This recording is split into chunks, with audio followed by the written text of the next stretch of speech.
다져봐 마음을 다져봐 열정에 뜨거운 그 에너지를 더해 우뚝 선 내 모습 더 높이 올라가 Assalamualaikum warahmatullahi wabarakatuh. Ketemu lagi dengan saya dan semoga aja nggak bosan ya. Seperti biasanya, kelompok kami akan membahas mengenai olahraga. Cabang olahraga kali ini yaitu cabang olahraga atletik, khususnya di lari jarak pendek. Untuk mempersingkat waktu, kita langsung aja ke penjelasannya ya. Simak videonya sampai selesai. Bye-bye. Assalamualaikum, di sini saya akan menjelaskan tentang sejarah lari pendek. Lari pendek tidak dapat dipisahkan dari sejarah Olimpiade pertama di dunia. Olahraga ini sudah dikenal sejak zaman dahulu dan menjadi satu-satunya cabang olahraga yang dipertimbangkan atau dipertandingkan pada Olimpiade. Olimpiade kuno yang diadakan di Yunani pada tahun 776 sebelum Masehi. Konon olahraga lari pendek Olimpiade tersebut dipertandingkan sebagai penghormatan kepada seorang prajurit Yunani yang berlari sejauh 40 km dengan membawa pesan kemenangan perang sesampainya di Athena dan mengabarkan kemenangan Yunani. Kemenangan Yunani atas Persia, prajurit tersebut meninggal. Pada penyelenggaraan Olimpiade selanjutnya, barulah beberapa cabang olahraga lain. Sementara itu, cabang olahraga lari pendek baru mulai dipertandingkan atau diperlombakan pada ajang Olimpiade modern pada tahun 1896 di Athena, Yunani. Cabang olahraga ini juga menjadi olahraga yang sangat terkenal di dunia, termasuk di Indonesia, yang memiliki atlet lari jarak pendek yang berbakat, yang mencorengkan prestasi dan mengharumkan nama Indonesia di tingkat internasional. Di sini saya akan menjelaskan sedikit tentang aturan pertandingan cabang olahraga atletik lari pendek. Nah, yang pertama di sini yaitu peraturan perlombaan. Peraturan perlombaan ini terdiri dari 6 poin berikut ini. Yang pertama, garis start dan finish dalam lintasan lari ditunjukkan dengan garis selebar 5 cm yang membentuk siku-siku dengan batas tepi dalam lintasan. Jarak lomba diukur dari tepi garis start ke tepi garis finish yang terdekat dengan garis start. Yang kedua yaitu aba-aba yang digunakan yaitu bersedia, siap, dan ya, atau bisa juga dengan suara tembakan pistol. Dan yang ketiga yaitu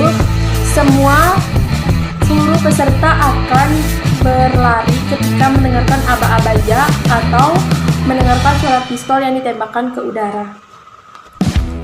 Peserta yang membuat kesalahan pada saat melakukan start diberikan sanksi sebanyak 3 kali.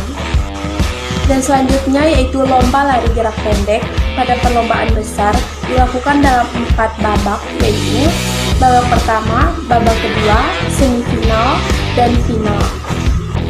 Dan yang terakhir atau keenam, babak pertama diadakan dalam jumlah peserta lomba cukup banyak. Pemenang pertama dan kedua pada tiap head berhak maju ke babak berikutnya. Baik, di sini saya akan memberikan penjelasan tentang aturan-aturan penyelenggaraan lomba atletik lari jarak pendek. Di sini ada dulu peraturan diskualifikasi. Seorang peserta akan dikenakan sanksi apabila melakukan hal-hal yang dianggap tidak sah. Yang pertama itu melakukan kesalahan start sebanyak 3 kali. Yang kedua, mengganggu pelari lain. Yang ketiga, keluar dari lintasan. Yang keempat, terbukti menggunakan obat perangsang. Selanjutnya yaitu sarana dan prasarana. Selain peraturan untuk peserta, sarana dan prasarana untuk penyelenggaraan lari jarak pendek juga wajib mengikuti peraturan. Yang pertama, peraturan menentukan lintasan. Lomba lari jarak pendek dilakukan di lapangan yang dilengkapi lintasan berjumlah 8 buah. dengan lebar setiap lintasan 1,2 meter.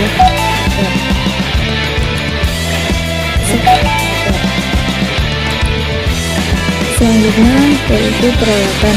Peralatan yang digunakan dalam lari jarak pendek yaitu sepatu lari, box star, tiang finish, topot, dan bendera star, dan pistol aba-aba. Teknik-teknik dasar cabang olahraga atletik lari pendek. Untuk menjadi seorang sprinter, Anda tentu saja harus menguasai teknik-teknik dalam melakukan lari cepat, yaitu teknik start, gerakan berlari, dan gerakan finish. Namun, sebelum mempelajari ketiga teknik tersebut, ada beberapa pengetahuan dasar yang perlu Anda kuasai, yaitu yang pertama ada saat berlari, condongkan tubuh sedikit ke arah depan, kedua lengan sedikit fleksi 90 derajat, dan lengan diayunkan searah dengan gerakan lari.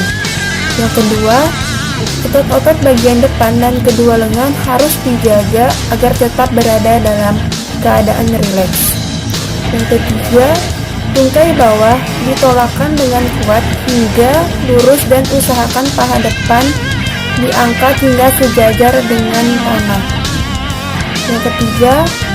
Yang keempat, selama berlari, posisi pinggang harus tetap dalam ketinggian yang sama. Yang kelima, saat mencapai garis finish, badan dicondongkan serentak ke depan untuk mengantarkan bagian dada menyentuh pipa. Setelah beberapa hal dasar tersebut, barulah Anda mempelajari teknik lari cepat. Yang pertama ada teknik start. Start adalah persiapan awal seorang pelari cepat sebelum melakukan gerakan berlari. Menurut Purnomo 2007, start dalam lari jarak pendek bertujuan untuk mengoptimalkan lari cepat. Dalam lari jarak pendek terdapat 3 macam teknik start, yaitu start pendek, menengah, dan panjang. Yang pertama ada start pendek atau bunch start. Untuk melakukan start pendek, kaki kiri diletakkan di depan dan lutut kanan di sebelah kaki kiri dengan jarak sekitar 1 kepalan tangan. Kedua tangan diletakkan di belakang garis start dengan 4 jari dirapatkan dan ibu jari dipisahkan. Yang kedua ada start menengah atau medium start. Pada start menengah, kaki kiri diletakkan di depan, lutut kaki kanan di sebelah kanan, tumit kaki kiri dengan jarak 1 kepalan tangan. Posisi kedua, tangan sama seperti start pendek, yaitu diletakkan di belakang garis start dengan 4 jari dirapatkan dan ibu jari dipisahkan. Yang ketiga ada start panjang atau long start. Persis seperti dua start lainnya, pada start panjang kaki kiri diletakkan di depan, tetapi lutut kaki kanan diletakkan di belakang kaki kiri dengan jarak 1 kepalan tangan. Adapun posisi kedua dan tangan tidak berbeda, yaitu diletakkan di belakang garis start dengan 4 jari dirapatkan dan ibu jari berpisah. Bismillahirrahmanirrahim. Assalamualaikum warahmatullahi wabarakatuh. Saya Putri Alfiatul Rohmah. Kali ini akan menjelaskan mengenai cara mengambil posisi atau melakukan gerakan sesuai dengan aba-aba starter. Yang pertama ada aba-aba bersedia. Saat starter sudah memberikan aba-aba ini, pelari harus menempatkan kedua kakinya dengan menyentuh balok depan dan belakang. Meletakkan lutut kaki belakang di tanah dengan jarak selebar bahu, jari tangan membentuk huruf V terbalik, kepala sejajar punggung, dan menatap lurus ke bawah. Yang kedua ada aba-aba siap. Pada aba-aba siap, posisi badan pelari adalah lutut ditekan ke belakang, kaki depan membentuk sudut siku-siku, dan kaki belakang membentuk sudut 120 hingga 140 derajat. Pinggang diangkat sehingga posisinya sedikit lebih tinggi daripada bahu, tubuh condong ke depan, dan bahu agak lebih maju dari kedua tangan. Yang ketiga ada aba-aba ya. Sesaat selepas starter meneriakkan aba-aba ini, pelari segera meluruskan dan mengangkat badan tepat ketika kedua kaki menolak atau menekan balok start dengan kuat. Kedua tangan diangkat dari tanah secara bersamaan, lalu diayunkan secara bergantian. Kaki belakang mendorong lebih kuat, lakukan dorongan kaki depan sedikit demi sedikit. Tetapi kemudian, kaki belakang diayunkan ke depan dengan cepat. Pada saat akhir dorongan, badan dicondongkan ke depan, lutut dan pinggang diluruskan secara penuh.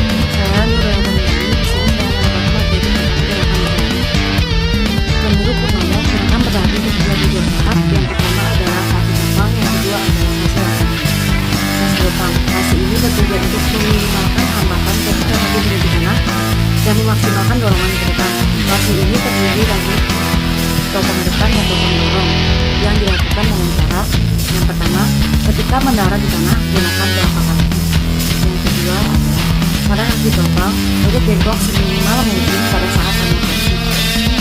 Yang ketiga, kaki ayun dipercepat dengan pinggang, sendi lutut, serta mata kaki dari kaki topang harus diluruskan cepat kuat-kuat saat akan bertolak. Yang keempat adalah paha kaki diayun dengan cepat sampai posisi horizontal. Selanjutnya adalah fase layang.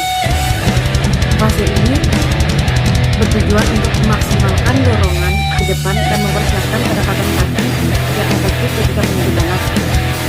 Fase layang dilakukan dengan cara yang pertama, jadi kaki diayun digerakkan ke depan dan ke atas. Yang kedua adalah jadi kaki ditopang bengkok dalam fase pemilihan, ayunan lengan aktif, kaki rileks, dan yang ketiga adalah kaki topang bergerak. Assalamualaikum warahmatullahi wabarakatuh. Di sini saya ingin menjelaskan mengenai gerakan finish. Seorang pelari biasanya juga menyelesaikan perlombaan jika sudah mencapai garis finish, yaitu ketika bagian-bagian tubuhnya sudah berada dalam bidang vertikal dari sisi terdekat garis finish sesuai aturan dan garis yang sudah ditentukan. Yang dimaksud bagian tubuh adalah kepala, leher, lengan, dan kaki. Berikut ini teknik saat Anda sudah mendekati garis finish dan sudah melewati garis finish. A. Mendekati garis finish. Yang pertama, ketika garis finish sudah mulai terlihat jelas, percepat gerakan lari sambil tetap fokus. Kedua, pusatkan pikiran Anda hanya untuk mencapai garis finish. Yang ketiga, jangan sekali-kali melompat karena hal itu akan memperlambat kecepatan berlari Anda. Yang keempat, saat garis finish tinggal 10 meter lagi, jaga gerakan Anda agar melewati garis finish. Menurut Muhtar, di bukunya 2011 pada halaman 13, terdapat 3 gerakan yang perlu dilakukan seorang pelari pada saat melewati garis finish. Yang pertama, menjatuhkan dada ke depan. Caranya adalah dengan terus berlari dan ketika sudah mendekati garis finish, dada diconderkan ke depan, sedangkan kedua tangan diayunkan ke bawah belakang atau biasa disebut dengan delung. Yang kedua, menjatuhkan salah satu bahu ke depan. Teknik ini dilakukan dengan cara memutar dada dengan ayunan tangan ke arah depan atas sehingga sebelah bahu maju ke depan atau disebut dengan dash. Berlari secepat mungkin. Untuk teknik ketiga ini, tidak ada gerakan khusus yang perlu dilakukan menjelang garis finish. Yang perlu Anda lakukan adalah berusaha berlari secepat mungkin melebihi. Dari ketiga teknik tersebut, teknik yang paling sering dilakukan para atlet lari jarak pendek adalah mencondongkan dada ke depan, terutama jika ada beberapa pelari yang melewati garis finish secara bersamaan. Pelari yang anggota tubuhnya lebih dahulu mengikuti kita dinobatkan sebagai pemenang. Siapan?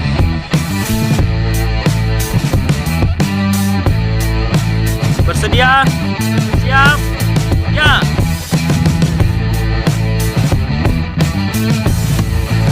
Nomor lari jarak pendek dibedakan berdasarkan panjang lintasan yang ditempuh oleh pelari. Saat ini, sprint dibedakan menjadi 3 kategori. Yang pertama, nomor lari dengan panjang lintasan 100 meter. Yang kedua, nomor lari dengan panjang lintasan 200 meter. Yang ketiga, nomor lari dengan panjang lintasan 400 meter. Kesalahan-kesalahan yang harus dihindari yang dapat mengakibatkan kecepatan lari menjadi tidak maksimal. Yang pertama, tubuh tidak condong ke depan dengan tolakan kaki sekuat tenaga. Yang kedua, tidak menggerakkan kaki dengan cepat. Yang ketiga, melakukan pendaratan menggunakan tumit, bukan telapak kaki, dengan posisi lutut dibengkokkan. Semoga bermanfaat untuk kalian semua. Kurang dan lebihnya mohon dimaafkan. Assalamualaikum warahmatullahi wabarakatuh.